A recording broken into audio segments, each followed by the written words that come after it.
I think we should play commercials for like 15 minutes before we actually start the show. That's a great idea.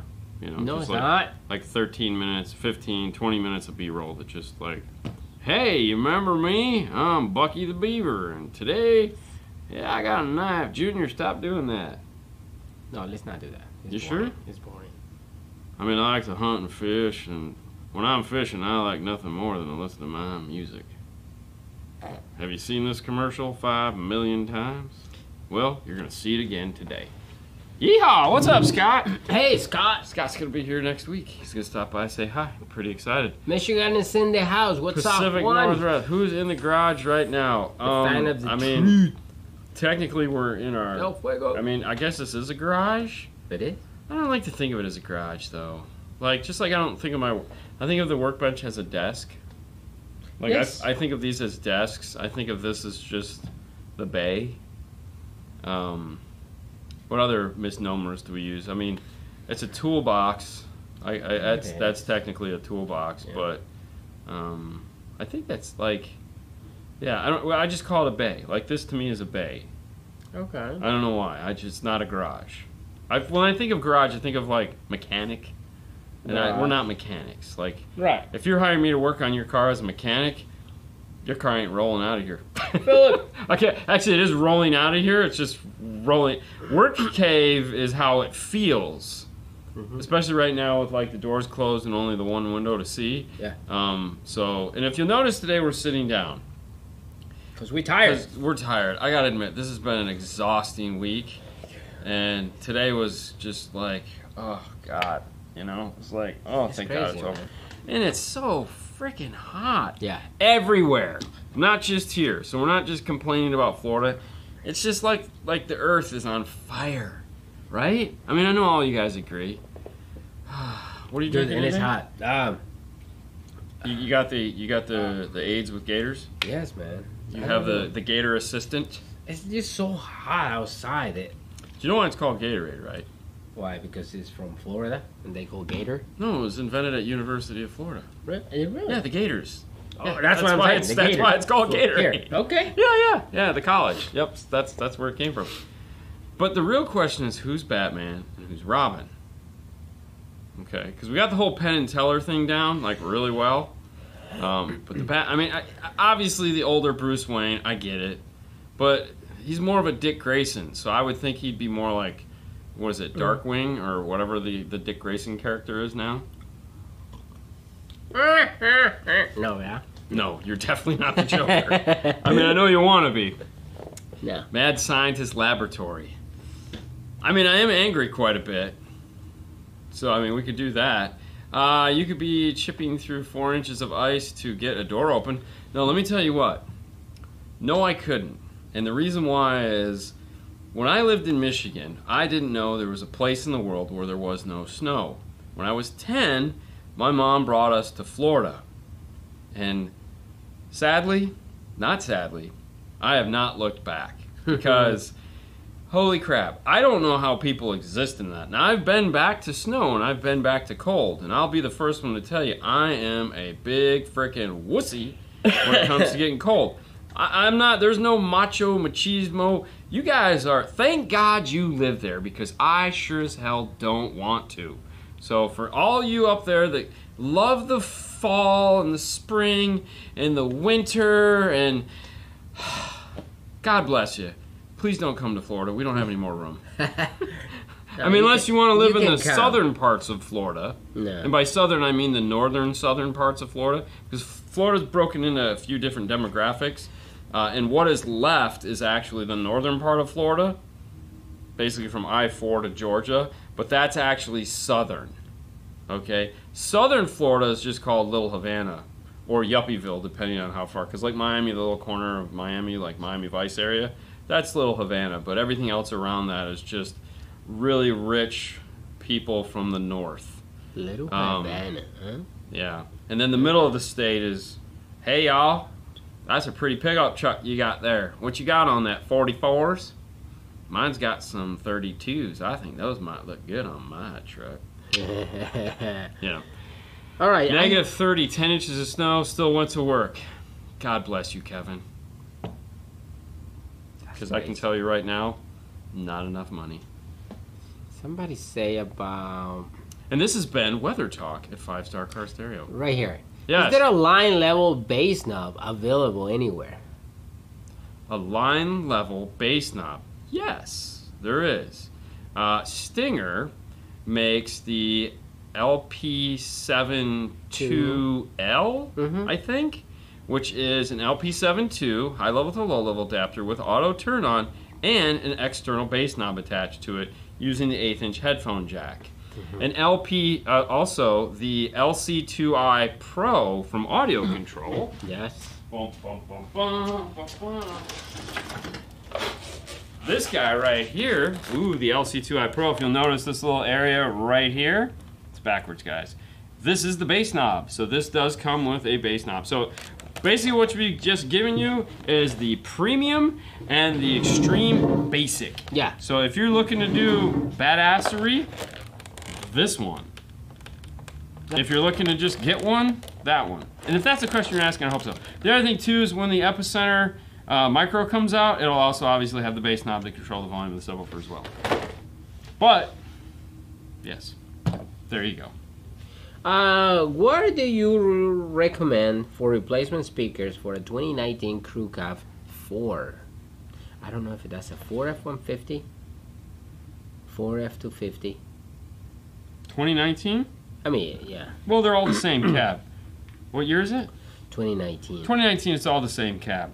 So, For... yeah. So, okay. You have a couple to choose from. If you're looking for the ultimate and easy, you have plug and plays. Plug and plays right now, we have 2 companies available to give you plug and play. One is, of course, Focal. You can go to focalinside.com or something like focal-inside.com. You also have Powerbase. So there's your plug and play answer to that question. They make a 6x9 plug and play.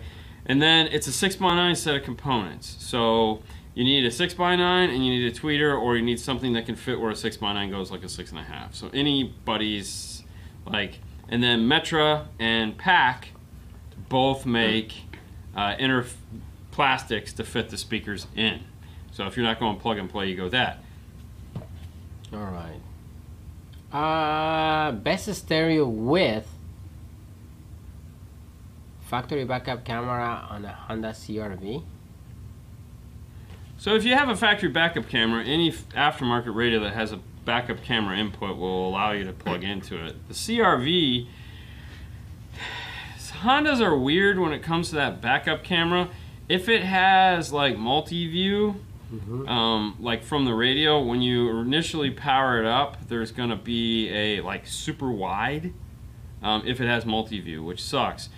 Typically there is a wire in the harness that you can reground, which is imitating the button, which will then bring it back to normal view. Some people do like the ultra wide view that it gives you, because like it's like so fisheye, man. You can like see like this. So some people are like, oh, that's awesome, and other people are like, oh, I don't like that. So it just depends what you're trying to do with the backup camera. But any radio with a backup camera input, which is pretty much anything with a screen, there you go. What's up, X-Man? Now, getting the camera to work, that's a whole other story, which we do have a bunch of videos on. Yeah. Do you know when the new audio control knob will be? So the knob itself isn't going to go on sale for probably a pretty long time, because we're talking about the ACR4 is what it's going to be called. Because right now it only works with the Epicenter Micro. It is not going to be backwards compatible, other than, as Chris had said, it's just going to be a knob. So, but the unit has to be built with dual knob capability, which nothing other than the Epicenter Micro is going to have. So it's not like you can just be like, oh, dude, I'm going to plug it into my regular Epicenter. Now, the new Epicenter with the knob should be available by November, I think they said, give or take. All right. For a factory head unit, 4-channel, non-amplified, 2018 Elantra touchscreen, will you do both amp keys, like to the DSP? What do you mean amp keys? I'm trying to see. Will you do both key amps? Oh, both key amps. Key amplifiers to the DSP every channel, or is there a compatible solution for that? All right, let's talk about. Let's talk about some amplifier. Okay, kicker key. Let's talk about kicker key for a minute in a way that Kip doesn't talk about it. If you have a basic system, meaning basic 4-channel system, basic 4-channel system is going to be, let's say it has factory tweeters in mid, rear speakers, and that's it. That's basic 4-channel system. If there's a factory subwoofer, that brings you into a different in most cars. Now, some cars, the factory subwoofer is powered off the radio. That seems to become more and more popular. However, also it could be powered off of a factory amplifier. But let's not get into that. Let's stay at the 4-channel basic. Now we have to think about what we're trying to do. One of the most important aspects of using the kicker key is, for one, it has to be a basic stereo system. If you have a premium audio system, meaning something that is badged with any one of the gay names that you guys are associated with, by gay I mean happy. I mean, you're happy you paid for that Alpine system, just like Fred Flintstone said, gay old time. Anyways, any badged system, you don't want a kicker key, because the kicker key is basically going to do for you more than likely what the factory amplifier is doing. So the key is for a basic system. Now, if you're going to buy a key, you have to decide what's most important to you, the front or the rear, or the front and rear. For us, we like to focus you on what we call the front stage upgrade, which is just concentrating all 4 of those channels on the front speakers, meaning the 2 tweeters and the 2 mid-range go active there. Now, if you want to amplify the rears, the key might not be the best option for you if you want to go full active, because some people say, oh, I'll just buy another key. It doesn't work that way. The keys don't do well. Like, it's not, you're not going to be auto set it up for the rear speakers. It's not going to want to do that. It's a whole bunch of hoops you have to jump through. So at that point, you want to look at something different, something with a true DSP in it that you can go in and program. For that, you'd probably want to look at in that similar size fashion, maybe like an Audison Prima, because they're only like this big, and it's 8 channels. Now with those 8 channels, you can then go into front tweeter, front mid with more power because you can bridge it to 6-channel, and then rear, and then the 9th output for the subwoofer. Now it doesn't have the auto setup feature, however it does have a 10-band parametric EQ, time alignment, and you're going to have to get a little bit more excited, which is some of the limitations of the key. It just doesn't do everything. Now if you're not looking to do full active, then a key is okay for that basic system where you can do 4 channels, because you can put the tweeter in the mid on it and rear, and it will try to time alignment and does a pretty good job. If you recall, or if you haven't seen, when we do the Haley system, the first time we did that, we had it power all 4 channels, and it sounded pretty good. We were extremely impressed. It did a great job. We have since changed it out to active front, radio is powering the rear, and I personally like that better. So, there you go. Moving on. Alright. Thinking of buying an audio control DQ-DX DSP. Do I need a laptop? What laptop is it? Which one was it? The DQ-DX. No, you don't need a laptop. The DQ-DX is a straight analog. It's got knobs. So it is going to be... DQ-TX is the bigger brother of the LC-Q1. They never came out with an LC-Q. Actually, they did. It was called an EQT. But it's analog knobs on it here so that you can easily go in and adjust your EQ. And I say easily as a relative term, and that the knob will spin easily, not the actual task of making it sound better. But no, you don't need a laptop for this at all. It doesn't do anything. If you want to tune it like with some form of listening device, possibly check out like a iTest mic or a U-Test mic, and both of those are compatible. Especially the iTest mic is compatible with an iPhone. The U-Test mic is cross-compatible with some Android devices because it just has a regular USB-C on it, and you can download software and just stick the phone to the window or wherever you'd like to adjust it from. Yeah, the Sony ES looks really nice. Can't wait too. The Sony ES is going to be awesome. They're going to expand the line, so can't wait for that too. Yeah, I know. We can't wait till we get our hands on the amplifiers. Hey guys, what size tech flicks for 0 gauge, 4 gauge, 8 gauge, and remote turn on wire? Hold on. I'm gonna walk back there since you're. It's on. It will be on in a second. All right, hang on. We're gonna switch to camera 2. Camera 2. All right. So I'm gonna talk loud. Yeah. So everyone can hear me. So here is the Tech Flex that we have, and the one we use typically for zero gauge. Zero gauge, if you're looking for comfort and you want a loose fit so that it's easy to move and whatnot, 3/4. However, for shorter runs of zero gauge, like in amp racks and stuff like you see us put 10,000 zip ties on, I will use 1/2 inch because I don't need it loose. This is usually we'll use this for the long runs that goes from the front to the back where we're going to be like going over the river and through the woods. So zero gauge is here and here. And then 4 gauge, there again, same basic concept if you want it easy to move. Typically we'll run 1/2 inch. However, if you want to go down to 3/8, you can. And then 3/8 is going to be for 8 gauge. And 8 gauge always stays at 3/8. We don't go down to the 1/4 because the 1/4, the weave on it at this size gets a little kind of open, and I don't like it for that. So there you go. Those are the 3 sizes. Yep. And for the remote turn on.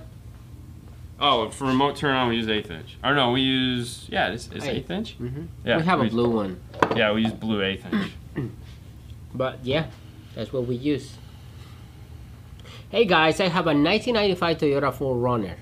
I installed 2-way front 4-inch speakers, and for the rears, I bypassed the factory amplifier in each rear speaker, and drilled to fit 6.5 8-inch sub with a 300. Okay, I thought that was a question there. But sounds more cool. Question here: when is Pioneer dropping new head units? So they just announced. We talked about, I think right before we went on vacation on the news show. That's over on Dean and Fernando's Car Stereo Clips.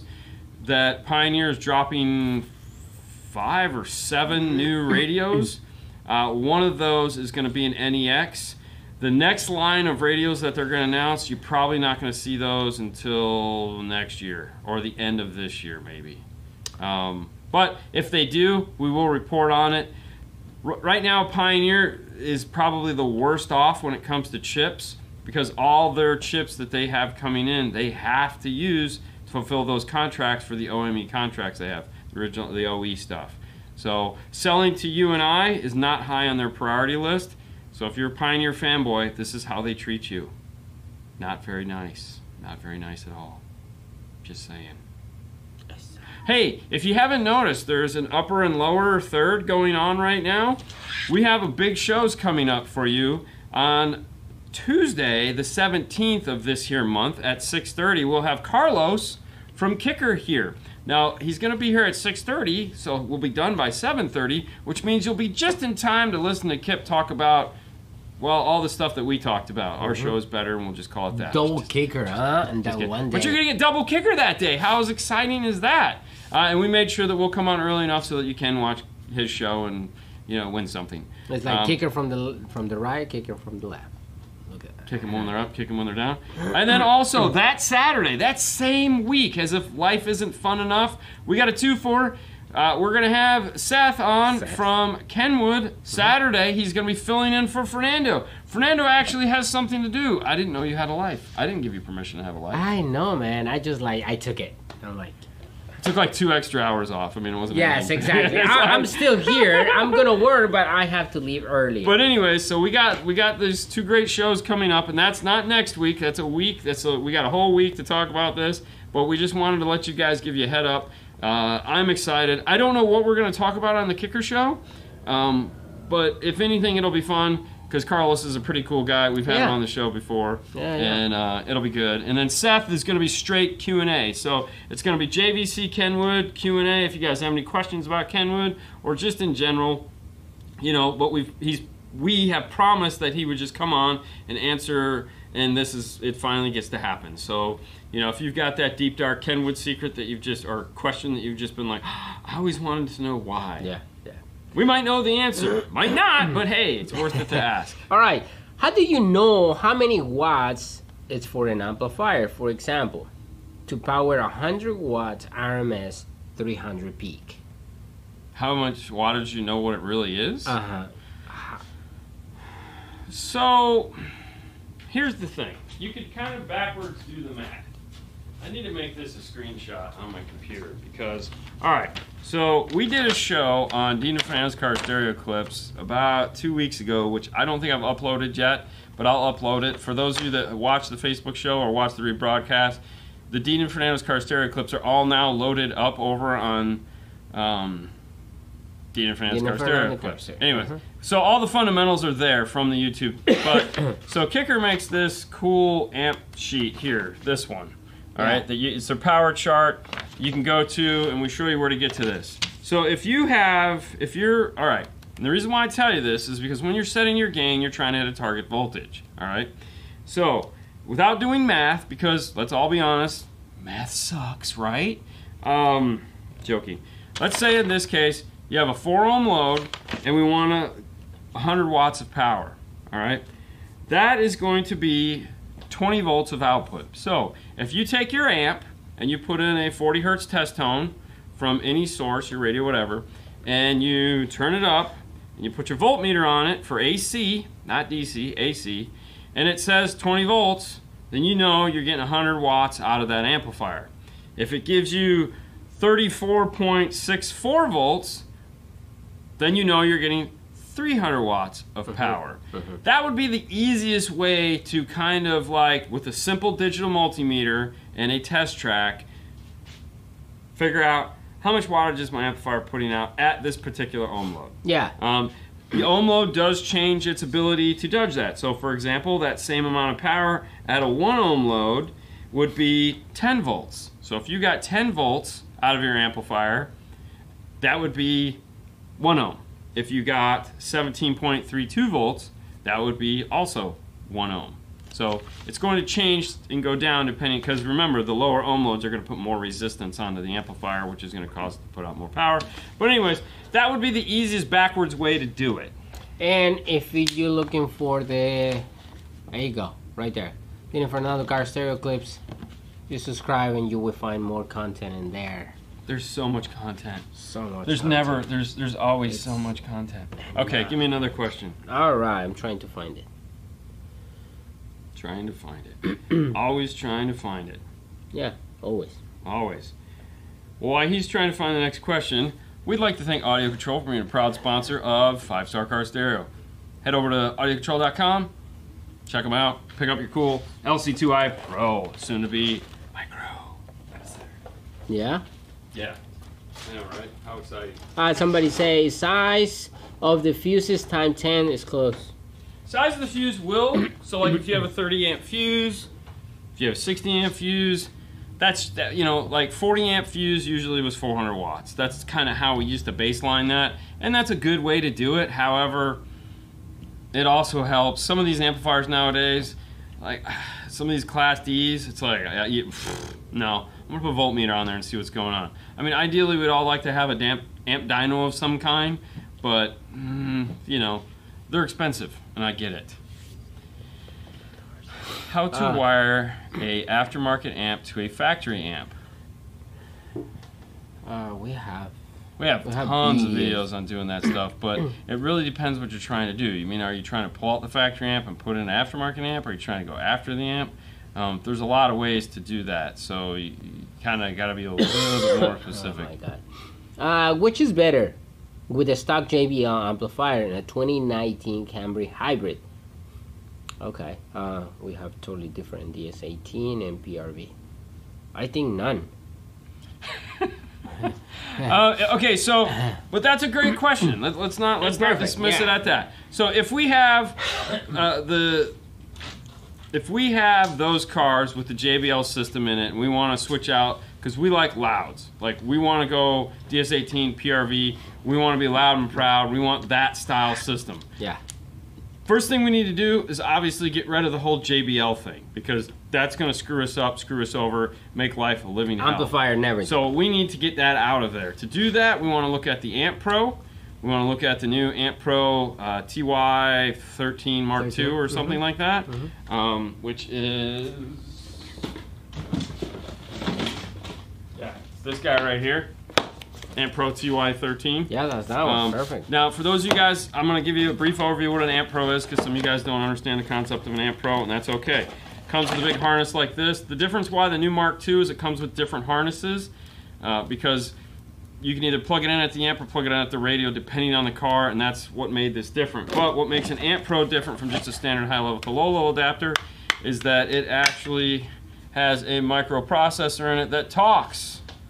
That's right, talks to the car and does all the routing of all the signals. So all the backup sensors, all the cool stuff that you need it to do, that guy right there. And it is not a high level to low level adapter at all. You see no resistors in there. All you just see is microprocessing happening. And the reason why that's important is because you want it to be able to direct the sound from backup sensors and lane departure and all that stuff to where it needs to go. Now, once we've gone ahead and we've done that, that means now we have 6 channels of preamp output. We have front, rear, sub. This also has the subwoofer volume control, so if you want to do something. Now you pick up yourself some cool amplifiers. You know, if you're going to do louds, maybe look at some big 2 channels, because you don't need balance and fader, you just need loud. And, you know, go to town. Now, as far as the 2 of those companies go, I've talked to the guys from DS18. They're really cool dudes. I like them. Yeah. We've hung out. We've shot the proverbial chatter. They're local down in Miami, so they're Florida-based guys. So for me, I'm going to go DS18 just because I like those guys. Right. But I'm also not going to sit here and claim like I have any clue whatsoever what could be better between PRV and DS18, because that's not my speed. So I have to just rely on, you know, who I know, and I'll make that call. That is exactly that. Hey guys, love your show. I have a JVC 10-inch head unit, flax 2 ways, 5.5 JL W3V3, and audio control D6 1200, and the JL JD 1000.1. How should I set the gains? Well, did he say he had a D? She has the D6 1200, yes. So on the D6 1200, when you're in the software, you have your input settings. And they either going to come at 0 or all the way up to 12. I can't remember which way the 1200 comes. Naturally, we like to start at 0. As far as your sub amplifier goes, we always start with the gains all the way down, okay? Especially on the sub amp, because you basically have a line driver built into that DSP, and that DSP is going to put out a ton of voltage into the input of that sub amplifier.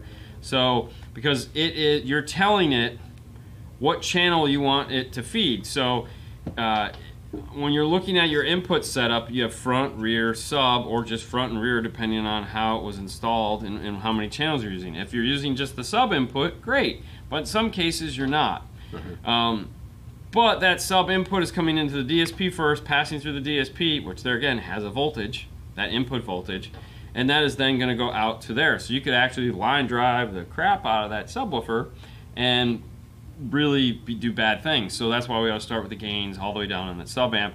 And then once we get the full system set up, if we're still at the point to where we have room, then we'll gain up the sub amp.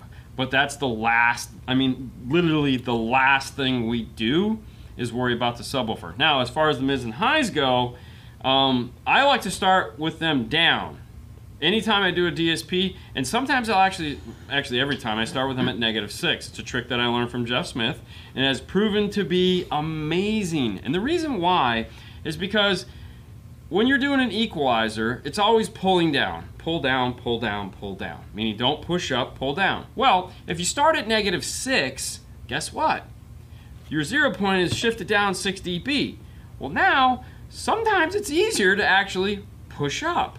Okay. Just a little bit, yeah. Just a little bit, not a lot. But instead of having to pull all this stuff down, I can push up this one just a little bit. Now by doing that, I still have 6 dBs of play. If I go up, let's say 3 dB on one, just in an extreme, well, I still have -3 dB up here, even though it's still at 6. And I've done this. Okay, this is where math sucks. I still have play before I get to 0. Now I might end up going to, let's say, +5.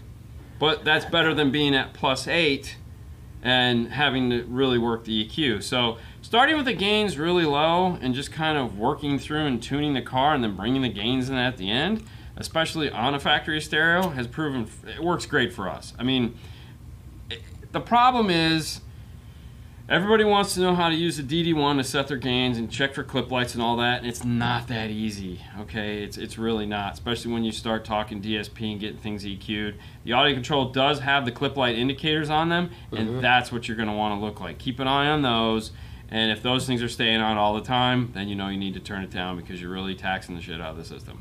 That is correct. All right. Best amp with DSP built in. Not a thing, man. Not a thing. They're all. Everyone is different. Everyone is different, and everyone, like, I don't. Everyone has their own touch, right? Yeah. And I don't. Yeah. I just like all of them. I mean, to be honest with you, if you don't have DSP, it's like. You know, the cool thing about this is like we're able to play with anyone. Get to play with a lot of them. Anyone, not just like okay, like audio control, you know, and then we can play with Helix, JL, R. JBL. Yeah, it's just fun. I mean, honestly, I don't Really think there's fun. anyone out there. I mean, don't get me wrong. There are some that it's just like, oh man, that one again. But even that one's still better than an amp without a DSP. Yeah. But I feel that as soon as you're familiar with the DSP, you're more comfortable in doing it, and you know where is the capability of the DSP. Thank you, Fang. On the audio control DSP amp, when do you set the gains? And do you play test tones by ear? I don't do anything by ear. My ears suck, man. They're not ready.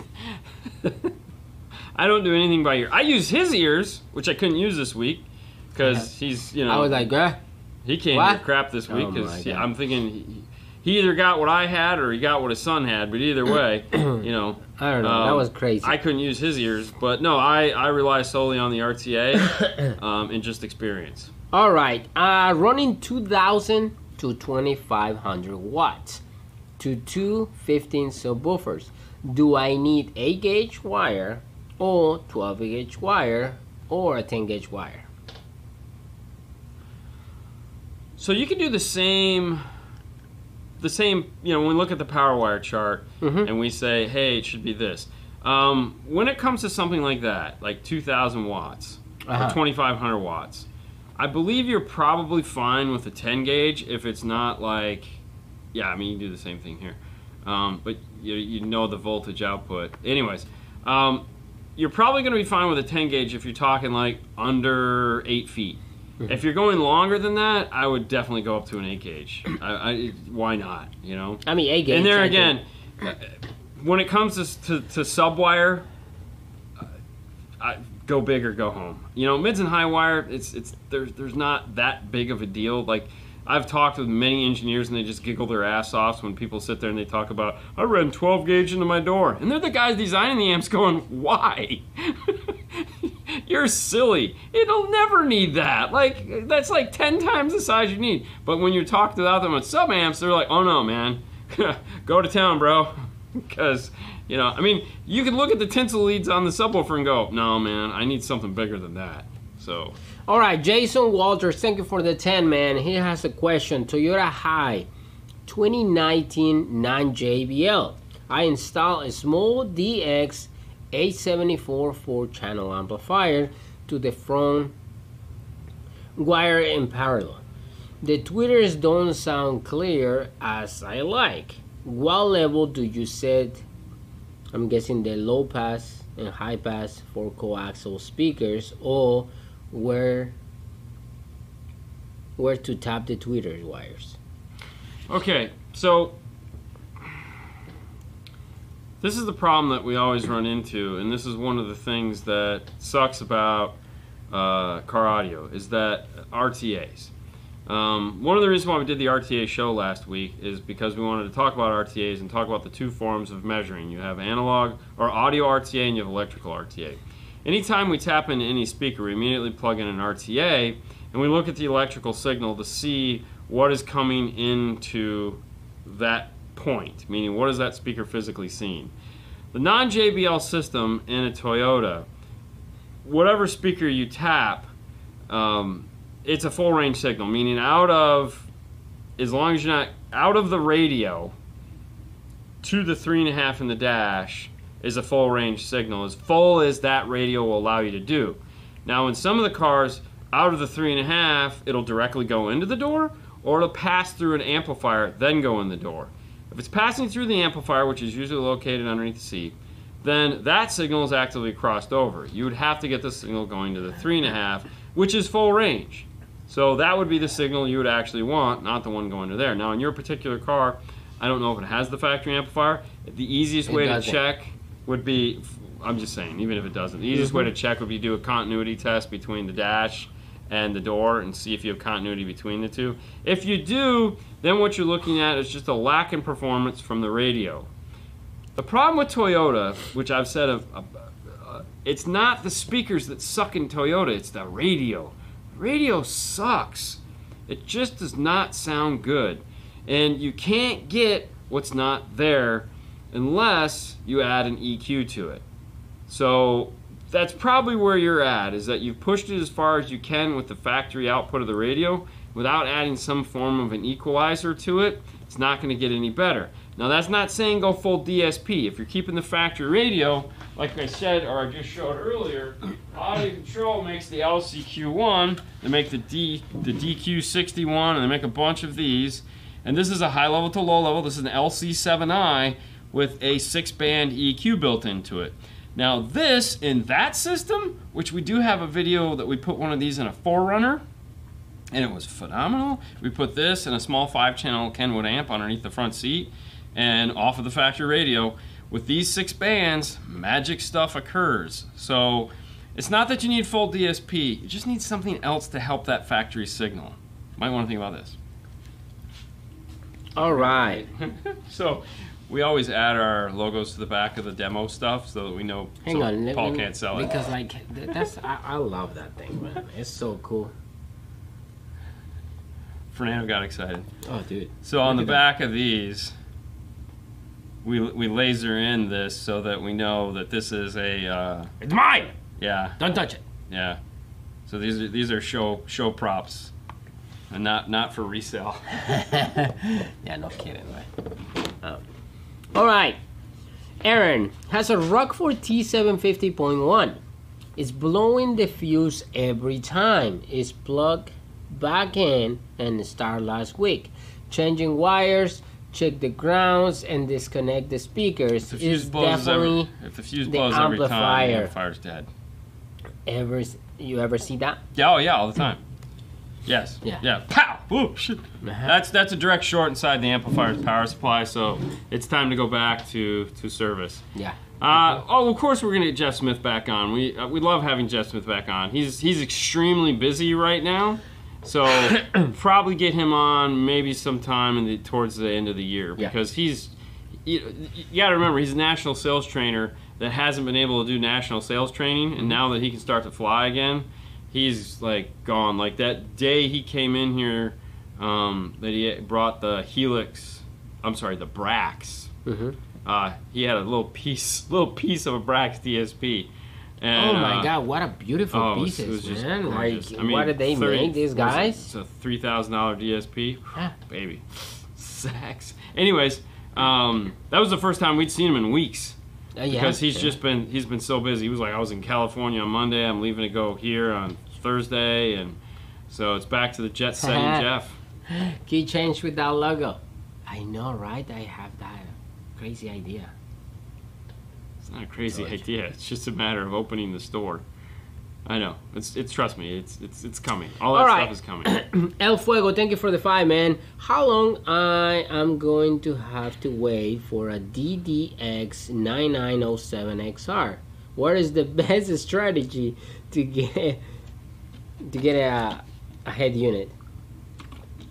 I can tell you right now. If you want a 1007, I can hook you up with one of those. Other than that, you're pretty much going to have to wait another month and a half, 2 months. There just isn't any. We're at the same. We have like the 4407s and we have the 1007s. That's it. There's no in between, man. Yeah.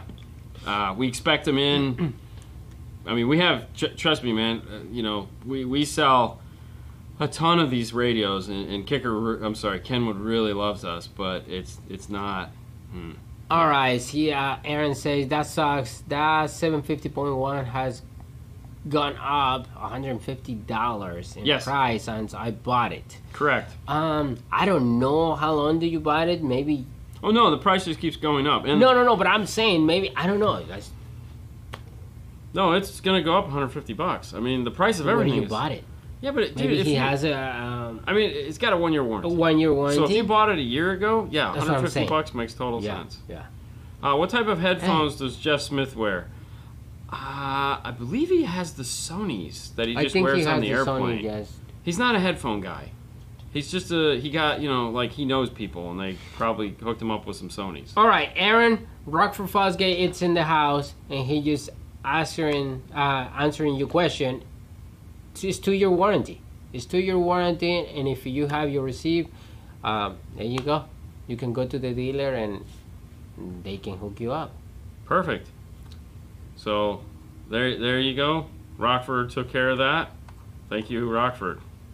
Way to go. Rockford is... They're creeping on the page, man. Ooh, hi. The 16th is coming. Ooh, so excited. Anyways, do you know any good stereo shops like yours in the Bay Area? Would that be LA? The Bay Area? I don't know. Tampa Bay Area? I was going to say, we're technically the Bay Area here. Yeah, so we are in the Bay Area. They call this area the Bay Area, yes, too. So I'm be pretty more sure specific. It's LA. LA? Okay. When are prices going down? 2024. I think right now the prices are going to go up a little bit more. If you they are going up. We know that. If you catch the news that we talk about, it's going to be a little bit more increase. 2024. Okay, for those guys that don't watch the news, our news, which is specific for car audio. Yeah. 2 years ago, you could buy a container to go from point A to point B. Cost you $3,000 to $5,000. That same container today, coming from the same A to B, has no kidding $20,000 for the same place container to go from point A to point B. Now it doesn't matter where point A is or where point B is. The other problem is getting containers, because shipping them back is just as expensive and they're empty. Yeah. So basically we're screwed right now, guys. It's the only way, it sucks. I have a 2016 Nissan Frontier Crew Cab. Steering wheel controls back up. Want to keep factory controls. Want new head unit to start a new full high-end system. We'll do it pieces at a time.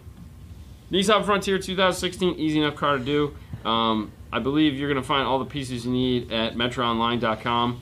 If you have never been to MetroOnline.com or you have no idea what I'm talking about, I'll make it super easy for you. Boom, there it is. Those are the web pages, guys. Take a screenshot. I know. You guys want these up on the website. It's just, I got other stuff to do right now. So, head over to MetroOnline.com, type in your make, model, and year, and you'll be able to find exactly what you need for that. All right. I have a 2015 F-150. Been there, done that. Super Crew. Okay. I have a D 4.800. What a 6x9, 6.5 will you pair with this amplifier? I mean, we've done just about every speaker I could possibly think of with that. You know, when it comes to the F-150, one of our most popular speakers, bar none, most popular, has got to be the Focal Flax. Yes. If you've watched any of the show, the Focal Flax are like, people buy those things and just boom. Another speaker, if you want to go 6x9, is look at the Morel.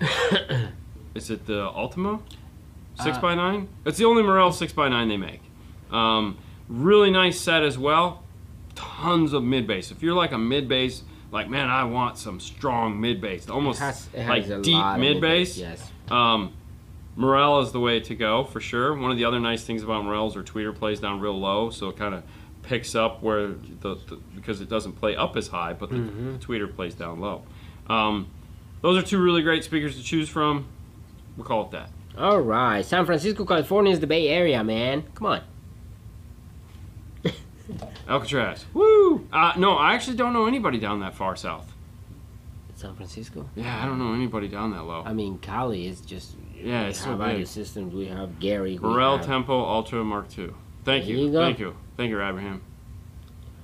I have a 2016 Nissan Frontier Crew Cab, steering wheel controls, backup camera. I want to keep the factory controls. All right, wait, hold on. I think I read that one. Is that the Nissan pickup? Yeah. Yep, I got that one. Okay. All right, so I like this question. Would you recommend Cheetos, Doritos, or regular tostada chips for nacho cheese?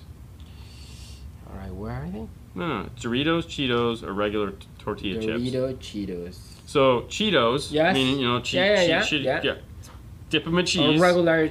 Doritos, Cool Ranch or regular, or Flamin' what you get, dip it in cheese, or just regular, you know, tortilla chips. Corn or, you know, yellow or white tortilla chips. Which one are you dipping in cheese? Doritos.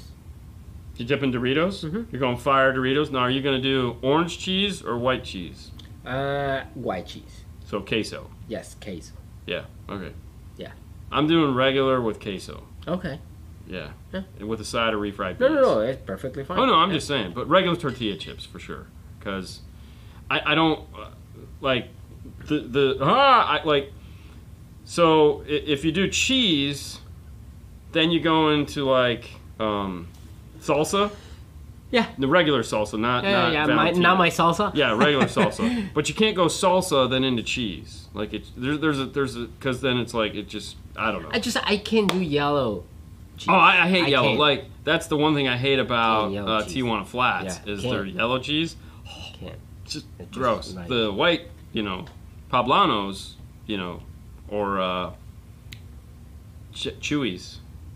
Chewy's got really good queso. They got really good chips. You guys don't have Chewy's. No, they might. Dude, we went to Chewy's in Tennessee.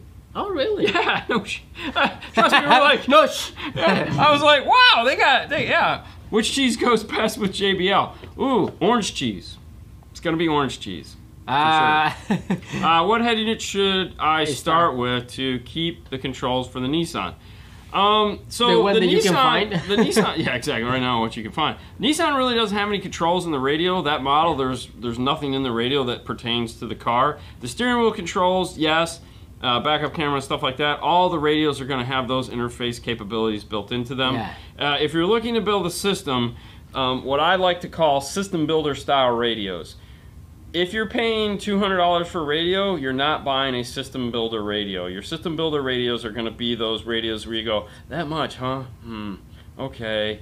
So, you know, for me, I would look for, like, Kenwood Exelons are great. The 7 Series Kenwood Exelon, if you could find one, would be fabulous. Any one of the 9 series would be great, but they're almost impossible to find right now. Pioneer doesn't have anything. Alpine ILXW 650 is an okay system builder.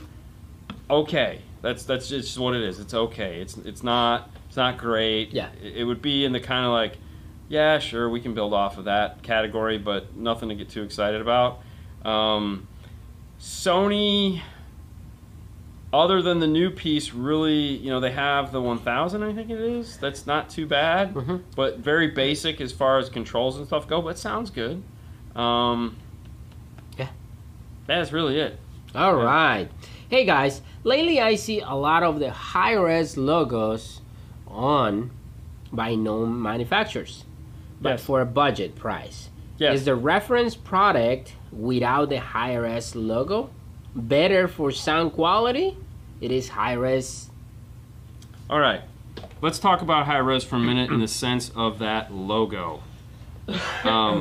First off, it's a certification, which means that they've paid large sums of money to become members of the high-res audio program. Hang on one second.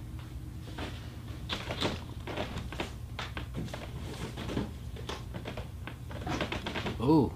This is a set of Pioneer Catazerias from Japan with the high-res logo on it. These were $49. It cost the guy more to ship them from Japan than it did for the speakers. And literally, they came from Japan. Oh yeah. This guy watches the show and is like, hey man, I just want to send it to you. Yeah.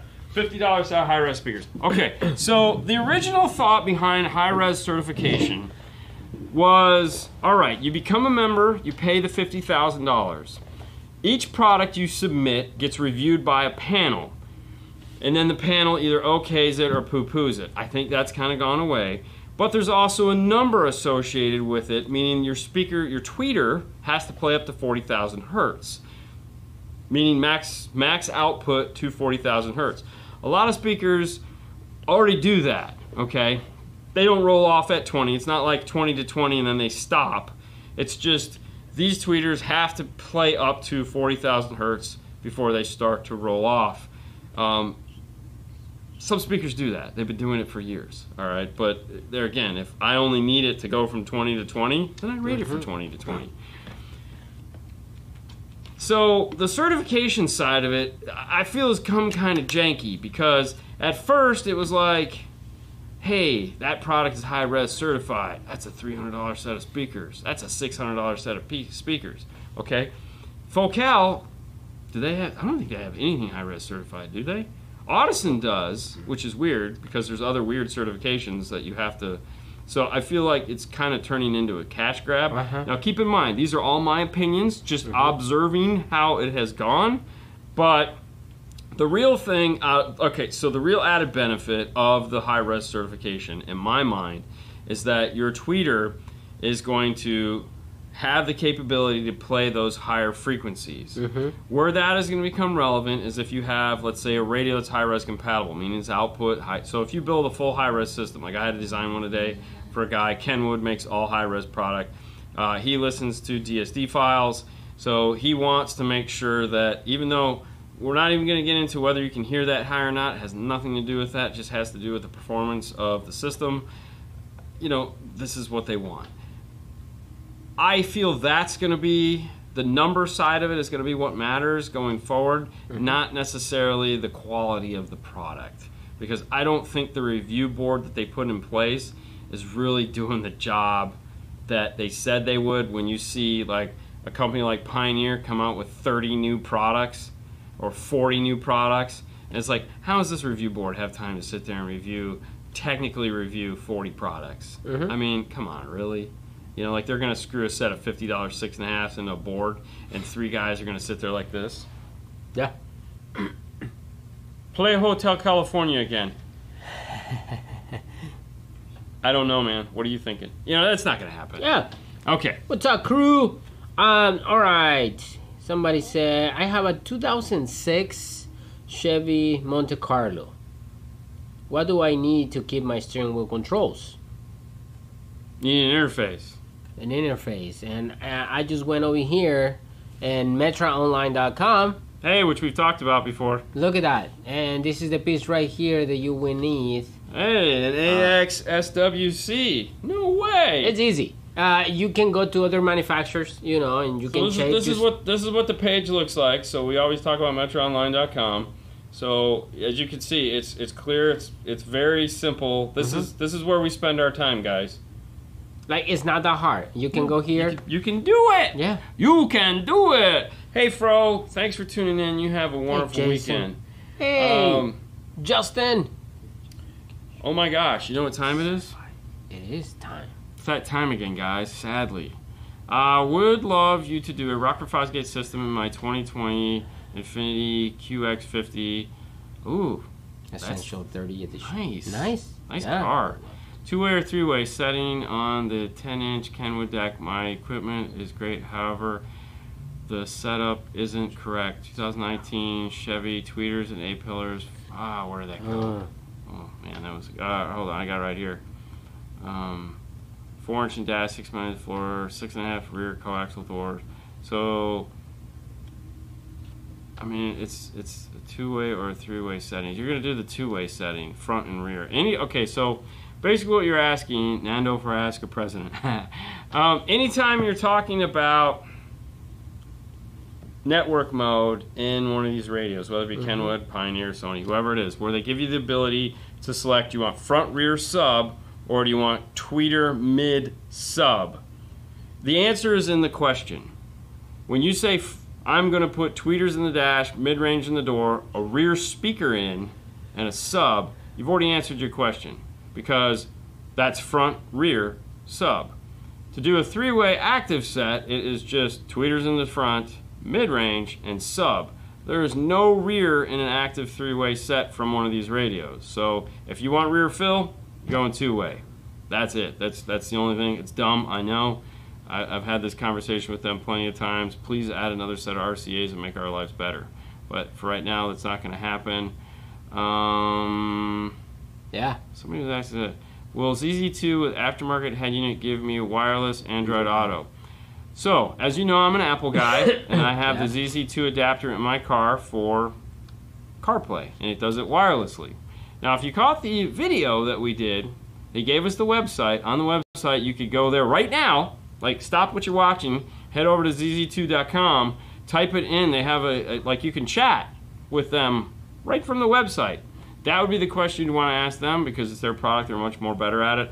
I literally only have the one piece and I'm super satisfied with it. It made it successfully through the most recent update without giving me any problems, so I'm pretty thrilled about that. But yeah, they're great people. They got guys to answer those simple questions. Type in the question and they will definitely give you an answer. Yeah. But with that, we're going to call it right there, guys. I know we'd love to sit here and answer more questions, and the great thing about it is we are going to be there to answer more questions on Monday, what we do the Facebook Live show. So 6:30 Eastern Standard Time over there on Facebook. We will take an hour of fun to answer more questions. But the question we often get is, hey man, how come you guys have crappy shirts on in the video, but you sell such amazing shirts on the website? And I go, well, It's just for you guys. because it sucks. But if you want cool shirts that say 5 stars so you can represent... Oh, look at that shirt. That blue one right there. No, the other one. The Brian one? Which one? No, that one. The Boring Life? Which one? The Brian shirt. Not the Brian. That one. These? Yeah. Yeah, they don't have a shirt. It's not a shirt. That's a t-shirt. Oh, they do have a shirt. What are you talking about? Oh yeah, I guess I do make a shirt. Well, it's too late to order it now. Anyways, I'll order it next time. I don't even own one. Anyways, if you guys want shirts, go to dnfswag.com. That's dnfswag.com. Head over to dnftooldrawer.com for all your cool needs. Yes, I will be adding the XC connectors into here, and they'll be in the install stuff. I thought they were here. My bad. I will add them in. They'll be down here on the bottom of the page. So they're coming because, yeah, we have these. I can't believe I didn't add them. Anyways, that's where we are. That's where you can find cool stuff. Support the show is the easiest way to do that. If you're like, hey, we're also on Patreon, and there's a bunch of you guys on there, so by all means, if you'd like to, Patreon's pretty awesome. We have a couple Thank you for supporting the show right now. Yeah, thanks for being there. We appreciate it. And that's it, guys. It's Saturday night. As I always like to say, it's Saturday night. If you're going to do something fun tonight where you might be, I don't know, not able to make it home, well, call a friend, call an Uber, call a Lyft. Don't do stupid things. No. It's a stupid world out there, people. That's all I got to say. It's a stupid world out there. Have fun. Do nice things. Be back here Monday. Have a great day off. We'll try.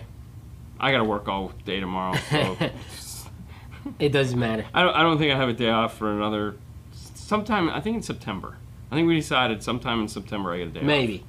Yeah. I was so excited to find out we're not doing side jag and reverse polarity this week. Oh, I was really? like, oh, there's 4 hours I can use for something else. Oh, thank God. All right, guys. Bye, guys. Have a wonderful weekend, and we will see you later next time. Fade to black, Fernando. Bye, guys.